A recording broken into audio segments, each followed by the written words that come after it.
What's the role of L&D in the AI era? And that's what's on my mind. I'm Harald, and this is my Curious Corner.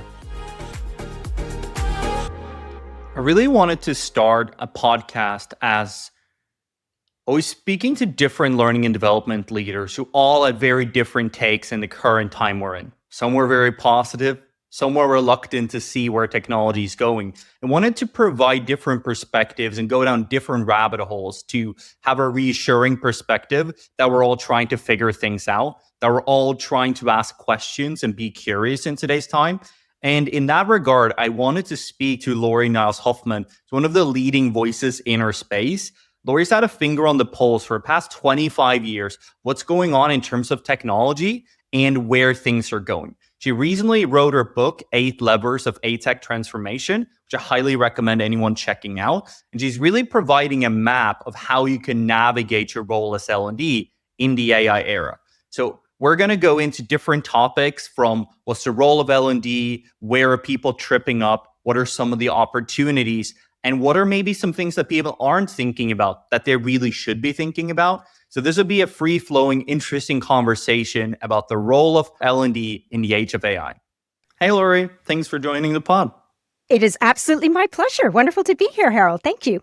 Lori, you are a veteran in the best sense in the L&D game. You've been doing this for 25 years, and you recently went through a lot of research and speaking to L&D leaders for your book, 8 Levers of EdTech Transformation. You're also a strategist that connects different bits of technology. So we're not looking at this just from what could a learning system do, but how can it be combined with that ecosystem to really be ready for the AI era. I'm really interested to dive into some of these perspectives, to debunk some myths, and to also see what does it mean to be an L&D leader in the AI era. Which sounds wonderful. And I hope the myth debunking won't be about me personally, but about tech. Exactly. So let's dive into it, Lori. What made you want to write the book and when you started it, and why do you think it's relevant for today's era? Certainly. So the book actually has been in my head for probably about 7 years. It's not new. It was something that I've done probably in my career, about a dozen global rollouts to like 100,000 plus people of learning management systems or learning platforms or EdTech. And I was seeing the same patterns happening over and over and over again. And there were times where I just was the configurator, the project manager. And then there were other times where I was actually leading the strategy. And through those different roles and lenses on it, I just started to see the same mistakes, but I also saw the same opportunities and I saw the same successes. So what I wanted to do with 8 Levers was to pull all of those together to say, this is how you really do it. A lot of people think, I'm just going to buy the tech and I need to worry about whether it runs or not. And then that's it. It's like, that's the least of your worries, right? Like the tech will work. We can get it to work. It might be, some duct tape and paper clips, but it will. But it's everything else around it if you actually truly want to do a business transformation. So I like to joke, the book is basically all of my screw-ups in one place and how not to do them again. So hopefully I've taken the hard road and paved it for others who come after. And with that in mind, what are some of the mistakes that you're seeing people make? What should they not do today as an L&D team? The very first thing is, just because you don't like your learning platform, and I refer to LMS, LXP just as learning platform because I think they share so much DNA, it doesn't really matter. I think the biggest mistake is simply saying, I don't like the user experience, I want something else. That's a good reason, but what business transformation is that going to do? Why do you want to do some of these things? If you're saying, oh, I want people to be able to be collaborative online. Is your culture collaborative? What are you trying to do? I always say it comes down to 3 things. How are you helping the business make money, save money, or mitigate risk? And those come down to human things. What are you actually doing for that end learner? And I think the second big one that I see is when learning leaders look at the chance for new EdTech as an opportunity to change culture. L&D can be a part of a culture change. It can influence a culture change. It cannot drive a culture change. And I see that fall apart quite a bit. You have to have so much more support and scaffolding around it. A new platform is not suddenly going to make teams collaborative or share their secrets or, upload all of their IP. It doesn't always work that way. And you mentioned something interesting there, Lori, which is like, oh, I don't like a certain things, I want something else. It's almost this idea of technology becoming toys. Oh, I would want a new toy here and so forth. It kind of leads me to think about the Burson quote of falling in love with the problem and actually looking at the things you're trying to solve here. Exactly. You summed it up perfectly. We're in a very interesting time where everyone's trying to grapple with AI, what's going on, and I'm finding a lot of teams should be asking more questions rather than come up with solutions, as the ground we're standing on is kind of eroding or moving as we're speaking. But from your perspective, what are the particular shifts that you're seeing now that L&D teams should be aware of with AI? The big thing, and I don't know if it's hit everyone in AI, we spent a lot of time in generative space, which was fun and exciting. And we learned to make videos, avatars. We learned to do a lot of those things. And that was great. We could produce courses faster. To me, though, the real opportunity is now, especially when we're looking at agentic AI and the ability to actually rethink the entire process, how things are getting done. I love Annie Bayou's perspective when it comes to looking at skills. We used to be buy, build, borrow. And now she adds in bot. And I just latched on to that because I'm now looking at the entire L&D function, what we're doing, what can be automated, what should be automated. And if some things are automated, what should we no longer be doing, which is uncomfortable. But that's a seismic change. And I think that it's scary because some of the things that we've done in perpetuity feel comforting and we may have to let go of some of those things. But I also think it opens up so much more. And at the end of it, it's not about L&D people. It's not about us as an industry. It's about the person on the other end of the screen who we have a responsibility to keep them relevant and not redundant. So I'm very excited. Something else that comes to mind where we're talking about the agentic era, Lori, is how you need your data and integrations to be ready for that. It's like everyone needs to do the spring clean that they've been putting off and that they don't want to do, because you might give, your car a little bit of a boost, but if the engine isn't there, it's not going to go faster. So what do you see like the role of data and integrations we're having in this era? That's one of the first things that I say. You have to get your data house in order. And I know you won't do it because you're very modest, but shameless plug, Harald has an excellent video on how to get your data house in order and some hints and tips. It is incredibly critical right now. So I give the same advice when companies and clients come to me. Before they start blue skying what I want to do with agents, it's like, is your data clean? Can you link data back to a single identifier of an employee and in between systems? At bare minimum, if you can't do that, you need to be able to do that. How are you able to triangulate data? I think another critical one, not just when your data is clean, but do you have proper data governance and do you have proper data privacy? It cannot sit on a spreadsheet on some laptop somewhere or SharePoint or whatever that somebody can access it. So you really also have to understand those things before you even start playing with it, because garbage in, garbage out, right? GIGO. And that data has to be clean and it has to be usable. And that's the very first step in all of this. I think also for learning vendors, there should be a high bar here to make AI that's inspectable, explainable, and overridable. Like we have to partner with clients so they can go to legal and actually be able to defend why they should use, let's say, agentic workflows or look at some of these things. Otherwise, they're going to get shut down. And this promise is like a ship sailing away where they're not going to be able to actually do it. Completely. And there's a few implications, right? You do need to, if you are automating some aspects of any jobs, you're in some countries, you do need to go and defend it in front of a workers' council. These are huge changes. The other one, too, is you have the European AI Act. And a big part of that is your AI has to be defensible.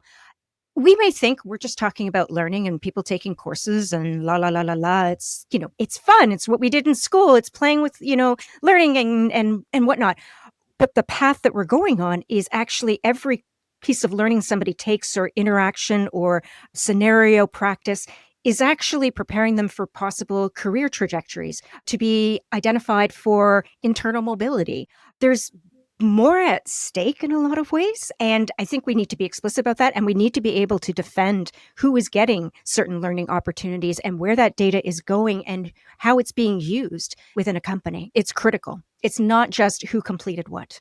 Absolutely. I think another critical shift I'm seeing, Lori, is L&D are getting better tools, and we're coming from the place where we build courses, we send people to systems, they have to do this because of compliance or things like that. We're moving into the world of learning and knowledge management converging, where agentic interfaces could be with you at the palm of your hand. So in that era, how do you kind of see L&D teams being able to help architect those experiences? Well, the first big news is unless it's compliance, you're probably not building courses. That's probably something that's not going to happen. Rather, one of the first things you're going to be doing is constantly retooling and teaching and refining what you're using as a coach, what you're using as an LLM or an agent to interface with a person, how personalizations are being brought in, how you are actually defining the learning objectives that somebody needs to have covered, but they're going to have a bespoke learning experience that is generated based on personalization, context, where that person is working and what projects they're working on. So then you may say in L&D, what do you mean I'm not doing courses? Okay, so that training part I think is a big part.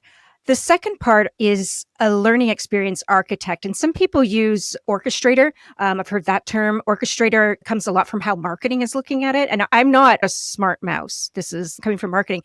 But I look at the learning experience architect as basically mapping out triggers and campaigns that the AI coach will implement. I refer to an example, an easy one I think people can understand is, okay, if somebody completes level 4 in Spanish, a trigger that we designed to happen is the next time they log into Excel, it'll say, do you want to change your language settings? So it gives you an example of the types of triggers we have to be clever about implementing. So it's less about the content that people go through, but scheduling, okay, when does a person get coaching? When is that pulled in? When does somebody get a practice session or they get a feedback session? And how does that happen? It will be personalized, but that seed to fruit upskilling is going to look very different. And that's where I see L&D really expanding into. They'll need to architect those. I actually would not trust AI to, I mean, I'm sure you could ask it to, but I actually think that that's the things that we as humans are going to start architecting and analyzing how well they work. So in the AI era, that human connection still matters, and human in the loop or human oversight will still be critical. And I've kind of faced this myself. So I was part of Perplexity's business fellowship program, and I've used the Comet browser extensively. So I can go in there, look at a video, and get the specific point where I have the knowledge. So if I have that, why would I go back to a course? I sit for 45 minutes and I don't know where I'm going. So it's almost like as our consumer habits are changing, we're not going to go back to the previous era. We're just going to have to find tools to keep up. And L&D is going to have to find these right tools in the toolbox whilst keeping that human element alive. Completely agree. And I think on the flip side, too, we also have to be mindful that it seems intuitive, but it may not be intuitive for everybody when they're faced with that, blank, rectangle and a cursor blinking saying, what would you like to do today? We are going to need to think about how we do that. Right now, I'm a little bit obsessed with not just an AI coach, but one that's bidirectional, one that is proactive, speaking to you in the morning. So it isn't just that blank screen. It's actually saying, hey, good morning, Lori. These are the things. It knows the business objectives. It knows my context. It knows the projects I'm working on, and it fits that together rather than me having to prompt it all the time. Because I think that we sometimes make assumptions that everyone will just get it. Now, that said, Perplexity Comment is I love it. I'm addicted to it. I think it's absolutely beautiful the way it pushes and refines information in the way that you need it. I couldn't go back to even sometimes a full YouTube video on something. I just can't. It's a new era for sure. And are you then kind of saying that the future of the learning system not only is a prompt-based interface, but the prompt-based interface meeting Alexa to know you and then curating the experience without you even prompting? That's exactly what I would love to see. I think it's the next evolution of this, but it's not the way that, say, if you're using, Claude or ChatGPT, where it says, and would you like me to add this to this? And would you like to? Those are designed to keep the application sticky and for you to keep, iterating with it. These would be far more personal, contextualized, and it will be more, it's not gratuitous interactivity. It would be, this is very specific to what you're doing. And I noticed that you have this meeting at 3:30 and we only have a window for this 15 minutes. Can I give you this download for this? Or do you want to run through this practice, et cetera, et cetera, et cetera? So that's the type of the thinking. And I actually anticipate that will be something that becomes baked into like a Copilot or a Gemini, and it just becomes part of your working ecosystem. Interesting. I was having a chat yesterday. We're having an event at the Shard, which was a lot of fun. I saw. And, you were were you way up you were on the top floor?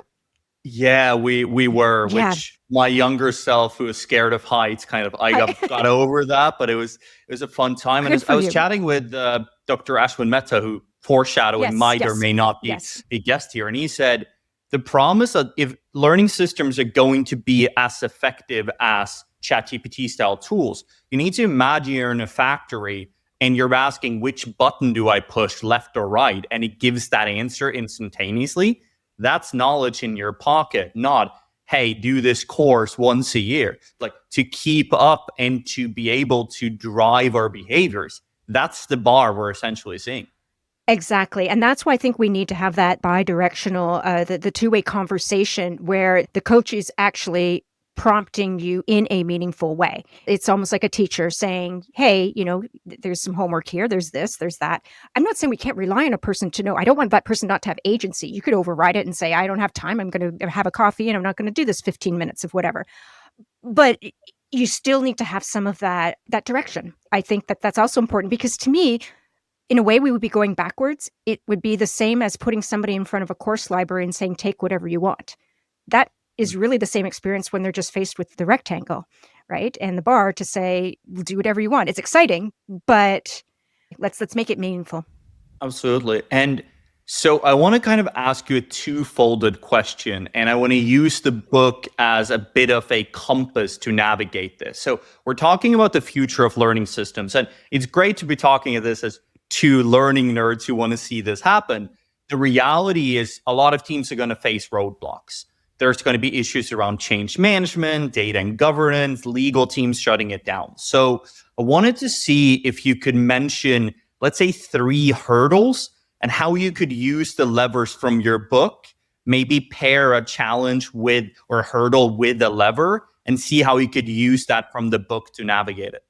So the biggest reason that I see a lot of challenges in any type of transformation right now is, as much as we're talking about tech, it's a political fight right now. And I describe agents as kind of like the nervous system, and we're telling it what to do. We're giving it, the cortisol or the adrenaline to, do the things that it needs to do to survive, but there's still a brain. And nobody's defined who the brain is. So in organizations, the fight for the brain is really being played out between IT. If they don't have a chief AI officer, companies will certainly say that they don't need one. If you're curious about the chief AI officer role, I would highly recommend following Angela Lemathan. She is so brilliant. So it becomes a political one. So that's plain stakeholder management. So you need to understand those politics before you start planning anything. The reason for that is because those are going to become roadblocks, whether you like it or not. And so that is one of the layers of stakeholder management, which is such a basic one. I mean, it's not even limited to EdTech. So it's kind of a boring one to do, but this is the big one that I see right now. The other hurdle is going to be your target operating model. You're not going to operate, and that's also a lever. Don't ask me which number, but it's one of the levers. You're not going to do this project intake and then do a needs analysis, and then I get some subject matter experts, and then I build a course, et cetera, et cetera, et cetera. It is not going to work that way. And this is a project I'm working on right now. You're probably going to have agents who are actually gathering the data and uncovering insights and lifting up, what is probably a learning need to you. And then you have human in the loop who can react to that or not, or say, we're not going to push out anything to that, or yes, we are, and this is what it's going to look like. So that operating model is very, very different to what we've traditionally seen. And it comes down to the courseless model is probably the biggest one with that. And I think data also in a way to be predictive, not reactive, is going to be a big hurdle. We are very reactive in L&D. And I used to say to anyone, in L&D, the biggest thing you need to learn is data analytics. And now I'm like, no, no, no, no, no. Have AI do that for you now. It's leveraging the insights and actually doing something with them, which we don't often see. It's like, oh, we see that, but you need to be able to train the agents to learn from that to make it repeatable. So one thing I wanted to pick up on what you said there, Lori, is what should we focus on and what skills should we build? So just to give you a bit of a backstory, I was at the Iventive conference in London last week, which was really interesting. And one of my takeaways is it's okay to ask a lot of questions and not have all the answers in this period. But one of the speakers there talked about the fact that everyone's investing in STEM and they're really neglecting the liberal arts programs. There's not enough English majors. So the prompting and how we're going to be able to interact with AI, we're going to be damaged if we're only building engineers. So from your perspective, if you're now building a skill strategy as an L&D team, which skills are you doubling down on that you feel will stand the test of time? Always, the communication skills. And I'm glad you said English major because, well, shout out to me. I graduated as an English major. I was an English grammar teacher, or foreign language teacher for a few years. Those things are very important. If I had to say the thing right now that I'm going in with L&D teams to do is to teach agentic AI. I think you do need to know the basics of how they function. You may not become a builder of them, but I do think you need to understand how they work and how you can potentially build them is probably a really good part. I also think too for L&D, and I would have said this even pre-AI, understand how learning functions and how good learning works. I think we've lost a lot of that, where we make a lot of assumptions. Like when people design a course, it's like, well, just going to design it this way, and I'm going to put a drag and drop here because there's engagement, and I'm going to put this here because, well, they might get bored, etc. We need to go back to basics on some of these things, but also with a healthy dose of challenging some of the theories that we've accepted as truth. Does every module need to start with learning objectives? Let's A/B test that. But I do think we're missing some of that understanding of how good learning works. And I also think, and we talk about 70, 20, 10, et cetera, and people debate the percentages and whatnot. We now have an opportunity to do some of that 70-20 at scale and construct it. And we normally ignored it, right? Like we're like, well, the manager will do that. We need to get better at how we're actually putting those things together. So that may be understanding how to build a rubric that gets plugged into a video avatar that somebody communicates with. Those are some of the skills that are going to become important. So one of the things that I'm very passionate about is if you do agentic correctly, some of the bug down admins, I call it like the reactive work, you can hand off to AI and you can become more strategic. And in this reality, I'd recommend L&D to be like the bee who goes around to different plants, do the pollination, and that L&D can do with different stakeholders. So I'm finding when I'm speaking to a lot of L&D teams, many are in a silo and they know very well what's top of mind for the head of HR, not what's top of mind for IT, ops, sales, customer success. So you can go around when you're forming your learning strategy and find the most expensive problem to solve and attach yourself to that. If that is sales conversion, make sure you're building an enablement program to do that. So do you have any examples of clients you work with where L&D teams have made friends with IT? They've gone beyond just the HR domain, and by doing that, they've actually solved more expensive problems. Absolutely. And it is the example I'm going to refer to is getting them tied into IT. That's the best one to work with. In this particular way, what happened was the L&D team, very smartly, was building a bunch of agents, doing things. And of course, IT swooped in and said, stop doing that because they're starting to bump into our nervous system here. And so we were having some problems. And basically, we sat down and we sketched out the L&D process from beginning to end and said, this is where we were trying to automate. And IT looked at it and just went, we're actually solving a similar problem over here for ops. So we can just take an agent that we have built over there, plop it in here, but change the inputs, where it's pulling the data from and get you the exact same thing. And we're like, huh, all right. So we could actually go to them with the things we were trying to do, and they could find other examples within the company and then give us a little bit of a blessing that it could be run. Sales enablement is always a big one as well.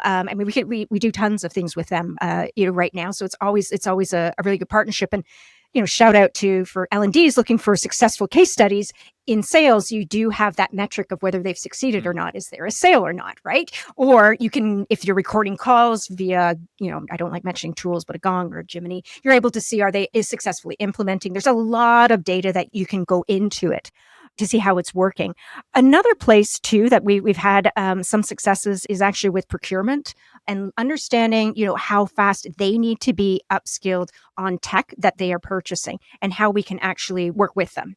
Those have been some high level examples, but all of these are, you really have to get out of your silo, and they're very by serendipity, and that scares me because it shouldn't be by chance. And this is no different than pre-AI to where we are now, but it really shouldn't be by chance.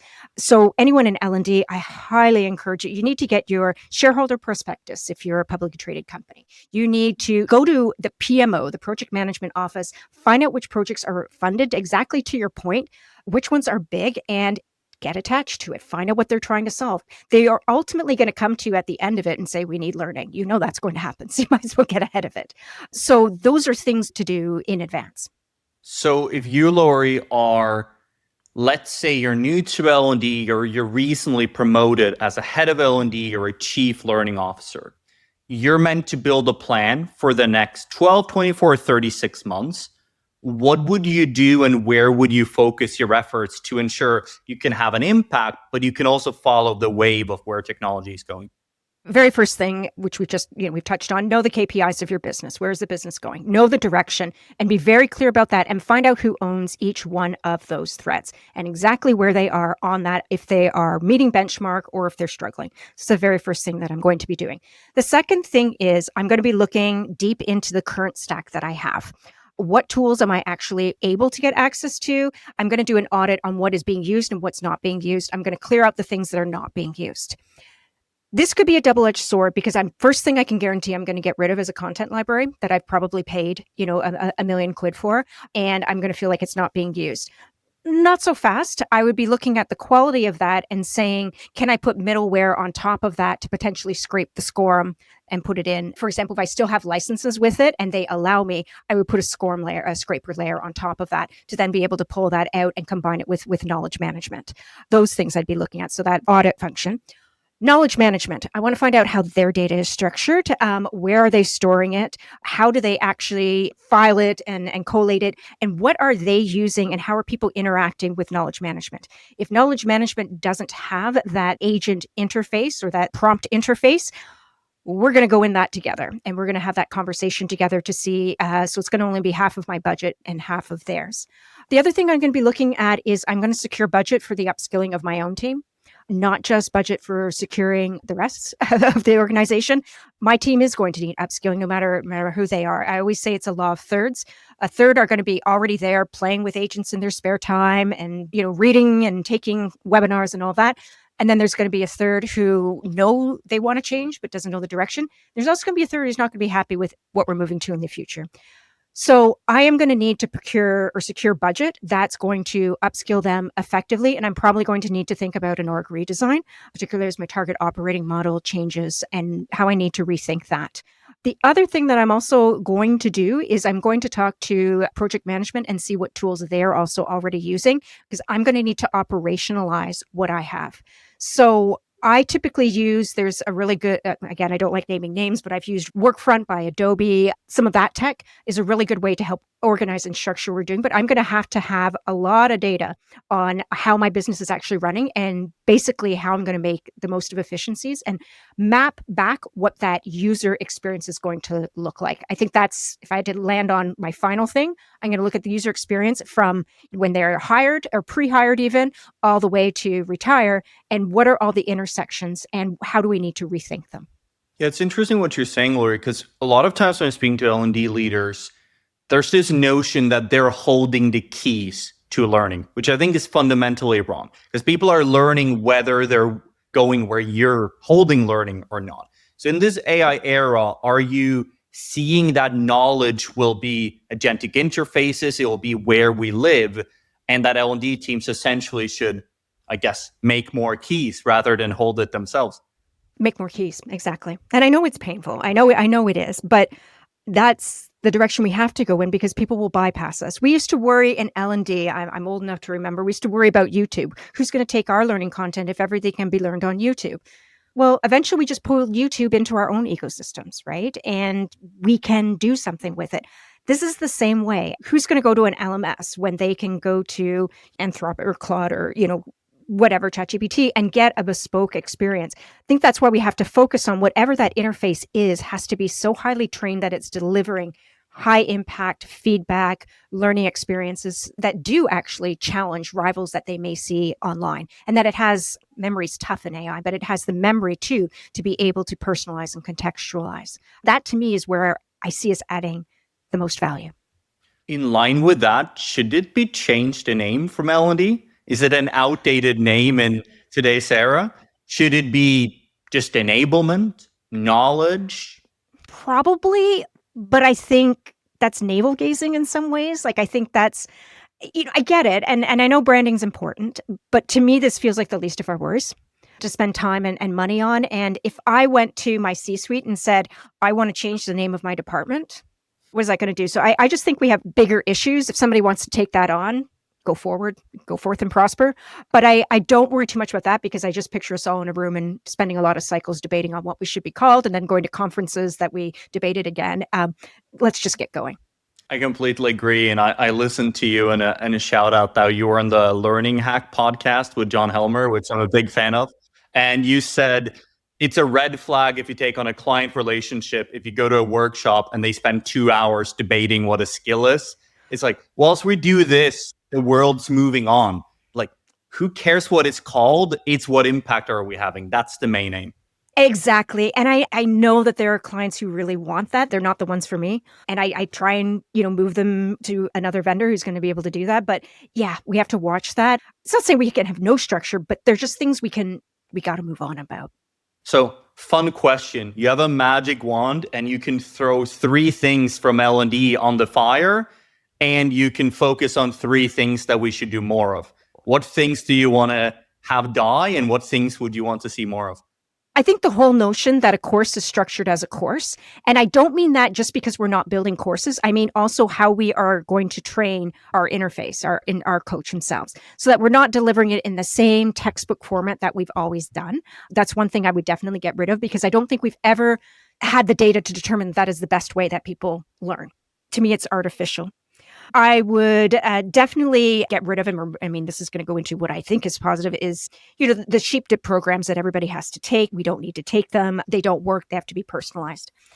The other one I think that I'm probably going to challenge is organizations who say they want a learning culture. I hate hearing that word because I'm like, what do you want from a learning culture? You want to make money, save money, or mitigate risk, right? You're not actually asking for a learning culture where everybody does that. So I would probably ban that word because that's not really what we're doing. We're not building that. I could go on and on and on. There's some things I just don't like. Woman with clipboard. People have heard me rant about her before. The little avatars with the tiny waist and the clipboard. And I'm also going to say too, even some of the avatars, everybody's beautiful and everybody's flawless and nobody's over the age of 50. So, I think there's some of that bias we need to have a deep look at. But, that's a whole other rabbit hole. Things that I want to see, definitely personalization, contextualization. Every learning experience is going to be bespoke to that individual and where they are. We need the regulators to start appreciating that. We've had to develop PDUs and CPEs, continuing professional education modules in a certain way because they feel that that's learning. That has to be thrown out. We cannot have that rigid structure anymore. People are not learning that way. It's ineffective.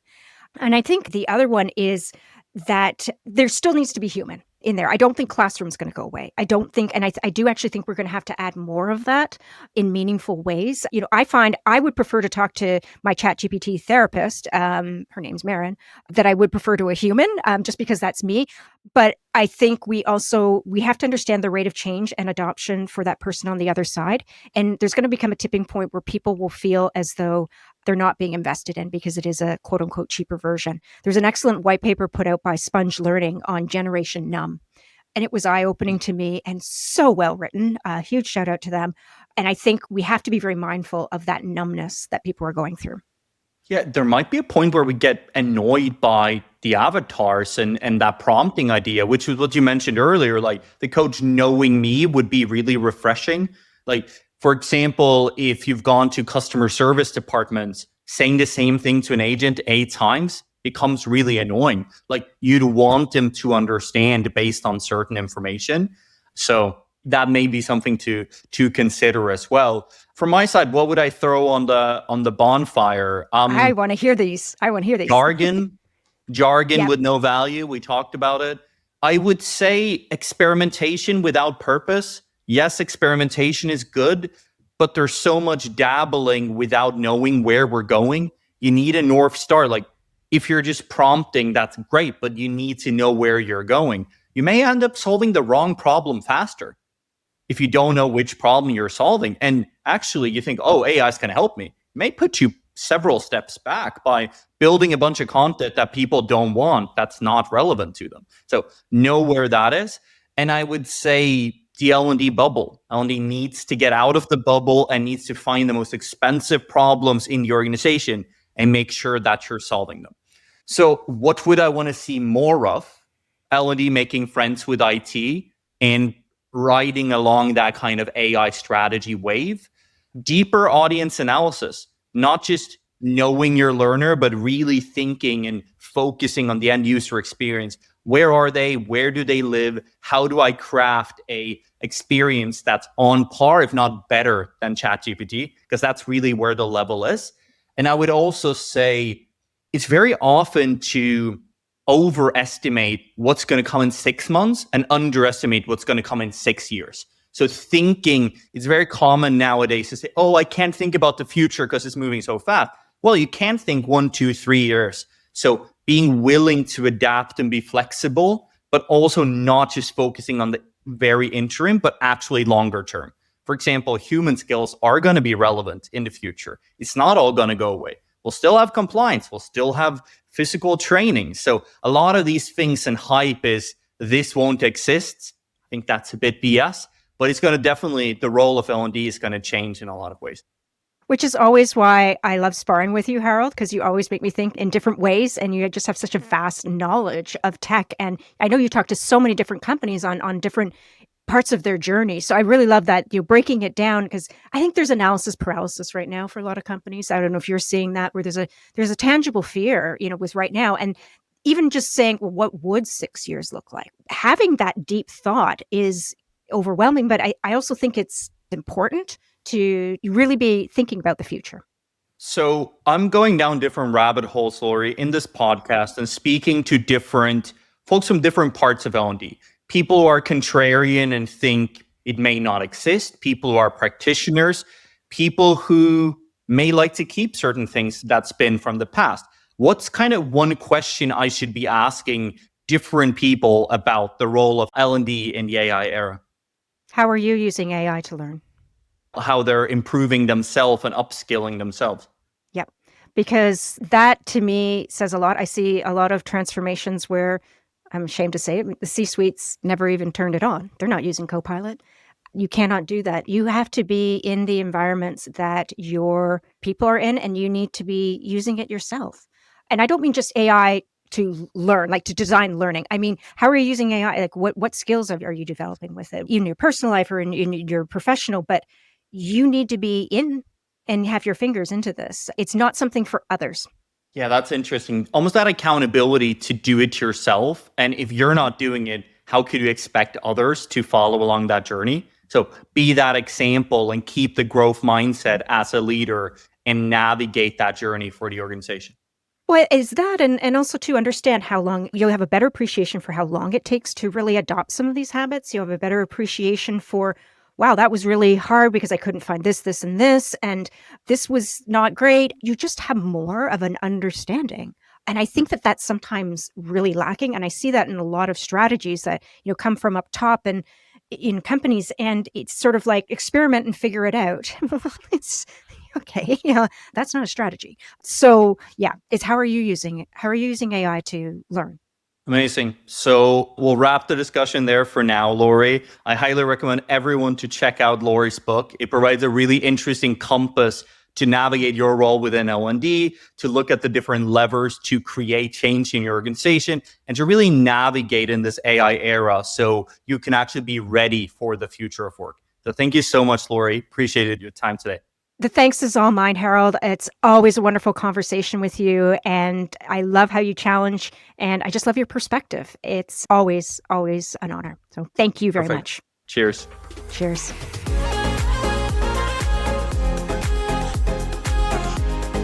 So I've spoken to Lori Niles-Hofmann, a leading L&D consultant, about the role of AI and where AI is taking the domain of learning and development. I'm going to be diving down through different rabbit holes. I'm going to speak to 3 different types of L&D consultants or leaders. I'm going to try to get a techie's perspective. Where are things going? And essentially, how is technology enabling us to drive change? I want a practitioner's perspective, where I'm going to be speaking to 2 different practitioners who have a real finger on the pulse and are experimenting with AI in a whole new way. And lastly, I want to speak to 2 L&D consultants who've written almost a guiding manual to guiding culture change in the age of AI. So that's it for this conversation. I'm going to keep going down rabbit holes as we explore the weird and wonderful world of learning and development. If you want my full wrap-up and takeaways, subscribe to my newsletter where I'll connect all the dots.